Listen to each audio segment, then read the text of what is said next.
ಈಗ ಸೇಟ್ ಅಂಗಡಿಲಿದ್ದಂಥ ನಮ್ಮ ಚಿನ್ನವು ತಿರ್ಗಾ ನಾವು ಬಿಡ್ಸ್ಕೊಂಬಂದ್ಮೇಲೆ ಯಾರ್ದಾಗ್ತದೆ? Praise God. ಅದೇ ರೀತಿಯಲ್ಲಿ ಇನ್ನು ನೀನು ಪಾಪಕ್ಕೆ ಗುಲಾಮನಲ್ಲ, ನೀನು ಕ್ರಿಸ್ತನಿಗೆ ಮಗನಾಗಿದ್ದಿ. Praise Lord. Hallelujah, hallelujah. Right.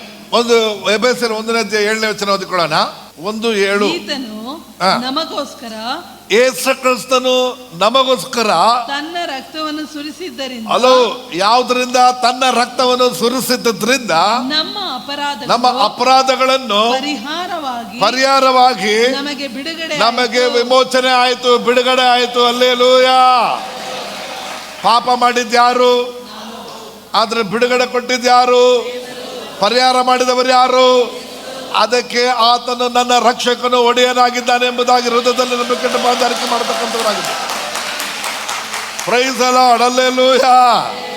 ಪಾಪ ಮಾಡಿದ್ದು ನಾವು, ಅದಕ್ಕೆ ಪರಿಹಾರ ಮಾಡುವಂಥವ್ರು ಯೇಸು ಕ್ರಿಸ್ತರಾಗಿದ್ದಾರೆ. ಆತನ ಹೆಸರು ವಿಮೋಚಕನಾಗಿದ್ದಾನೆ, ರಕ್ಷಕನಾಗಿದ್ದಾನೆ. Praise God. ಹಲ್ಲೆಲೂಯಾ. ಆತನ ಬಿಡುಗಡೆ ನಾಯಕನಾಗಿದ್ದಾನೆ.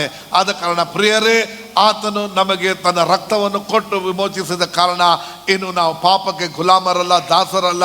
ನಾವು ದೇವರಿಗೆ ಮಕ್ಕಳಾಗಿ ಕರ್ತನ ನಮ್ಮನ್ನು ಮಾಡಿಕೊಂಡಿದ್ದಾರೆ. Praise the lord. ಹಲ್ಲೆಲೂಯಾ. ಅದರಲ್ಲೇ ಓದಿಕೊಂಡು ತೀತನ ಬರೆದ ಪತ್ರಿಕೆ 2ನೇ ಅಧ್ಯಾಯ 14ನೇ ವಚನ. ಆತನು ನಮ್ಮನ್ನು ಸಕಲ ಅಧರ್ಮದಿಂದ, ಎಲ್ಲ ಗಮನ ಕಳಿ, ಸಕಲ ಅಧರ್ಮದಿಂದ ವಿಮೋಚಿಸುವುದಕ್ಕೂ. ಎಷ್ಟು ಎಷ್ಟು ಎಷ್ಟು ಎಷ್ಟು ಅಧರ್ಮದಿಂದ? ಸಕಲ ಅಧರ್ಮದಿಂದ. ಒಂದೇ ಒಂದರಿಂದಲ್ಲ, ಎರಡರಿಂದಲ್ಲ. ಏನೆಲ್ಲ ಈ ಪ್ರಪಂಚದಲ್ಲಿ ಅಧರ್ಮ ಇದೆಯೋ ಎಲ್ಲ ಅಧರ್ಮದಿಂದ ನಮ್ಮನ್ನ ಏನ್ ಮಾಡಿದ್ದಾರೆ? ವಿಮೋಚಿಸುವುದಕ್ಕೆ.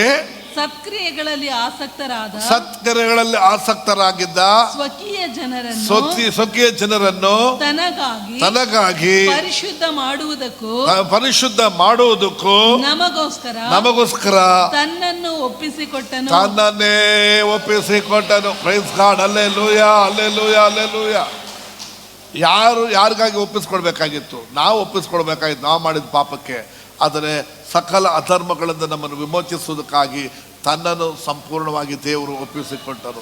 ಆತನು ಒಪ್ಪಿಸಿಕೊಟ್ಟದ್ದು ತಂದೆಯಾದ ದೇವರಿಗೆ ಹೇಳಿದ್ರು, ಇದೋ ಎಂಬುದಾಗಿ ಶಿಲ್ಬೆ ಮೇಲೆ ದೇವರೇ ಎಂಬ ನನ್ನ ಆತ್ಮನೇನು ಮಾಡ್ತೇನೆ, ನಿನಗೆ ಒಪ್ಪಿಸುತ್ತೇನೆಂಬುದಾಗಿ. ನಾವು ಮಾಡಿದ ಪಾಪಕ್ಕೆ ಶರೀರದಲ್ಲಿ ಸೈತಾನನು ಆತನನ್ನು ಒಡೆಯುವುದಕ್ಕೂ ಆತನ ಮೇಲೆ ದಂಡನೆ ಬರುವುದಕ್ಕೆ ತನ್ನನ್ನು ಒಪ್ಪಿಸಿಕೊಟ್ಟವರು ಪ್ರಿಯರೇ. ಆದ ಕಾರಣ ಯೇಸುವಿನ ನಾಮದಲ್ಲಿ ಆತನು ಹೊತ್ತುಕೊಂಡಿದ್ದಾರೆ. ಆತನು ಹೊತ್ತ ಹೊರೆ ನಮ್ಮ ಸಂಕಷ್ಟಗಳಾಗಿರೋದ್ರಿಂದ ನಾವು ಇವತ್ತು ವಿಮೋಚಿಸಲ್ಪಟ್ಟವರಾಗಿದ್ದೇವೆ.